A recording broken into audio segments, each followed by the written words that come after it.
would you say then is one thing that you wish every writer knew about burnout? Oh, okay. So this is gonna sound weird to some of us, but We like weird burnout, here. We're all right? about weird here, don't Yeah, let's worry. go I'm for it. glad you like weird. Burnout is so different for every single person that you can't really look at what someone else has done as a way of identifying for yourself what should happen. And so often, the way to respond to burnout is something that's instinctive and intuitive to you. And if you would just listen to what your body and your system are telling you to do, that you would recover from it. It's just that a lot of us are looking for like, but how quickly can I get out of this? Like, how quickly can I get out of this? And I'm like, oh no, like for some of us, it will take years to get out of burnout. For some of us, it will be very short, right? Like I've seen people get out of burnout in 3 to 6 months, and I've seen it take 3 to 5 years. But there's no magic pill, is there? People want that No, magic they pill to want, just be like, mhm. fix me. I want to be fixed Yeah, now. yeah, they do. But I would say also that's part of what got you here, right? Like in terms of like what got us into burnout is that we were looking for the magic pill to give us all the success that we want with none of the pain. And so we took shortcuts that would get us to that place. And now we're paying the consequences for that. So I would say, like, one of the most important things we can do as we look at coming out of burnout is stop expecting that there's going to be a way to do this job that doesn't hurt or that isn't painful or that isn't on some level there are things that we just don't like or don't want to do or are frustrated by. Like that's normal. That's just living. That's human life. Yeah, I've had discussions with some of my older friends about burnout, and I know their experiences were vastly different to mine, but it was that whole like they couldn't function, like they struggled to reply to a message, when I Yep. texted them. And like I know for me, I realized I was in burnout again last year, and I couldn't articulate a sentence. I couldn't speak, and I was just Yep. crying.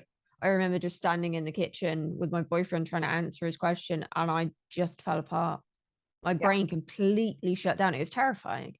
It was absolutely terrifying. But that was kind of a pivotal moment for me at the same time. And I was like, I've got to change my priorities. I can't keep going on like this. And that's the best sentence you could ever have uttered in terms of like how do you respond to burnout is because that's what gets us there is the priority of behavior or of where our energy goes to is so different from what it should be that we have to change something systematically about ourselves, not just like so there was an article that went around not long ago about like you can't self-care your way out of burnout. And there was a part of me that was like, wait, don't say something like that because we do need a lot of self-care to repair from burnout. But the core of the article was like, you can't just work yourself to the bone and then take a bath on the weekend and expect that you're going to be okay. Right. Which I do agree with the concept there. But also, usually, the reason we burn out is because we're depreferencing the care of ourselves, including sometimes like the comment that you made about your boyfriend wanting to go and get this test for preventative measures. I was like, yes, that's perfect self-care example. Most of us don't like doctors. Most of us don't like blood tests. And I mean, doctors as humans are fine, but like we don't like attending medical appointments, right? Yeah. We love you, doctors. You're great. Um, but but that pain is self-care. Like me going to the doctor to find out what's wrong with my body when it's not functioning the way that it could is self-care. In the same way that taking a bath on the weekend is self-care.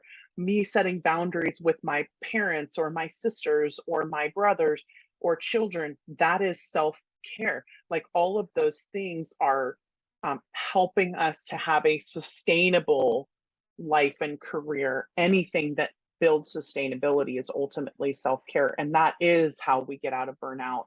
But then sometimes that means, like you said, changing my priorities or reprioritizing something that has been forgotten.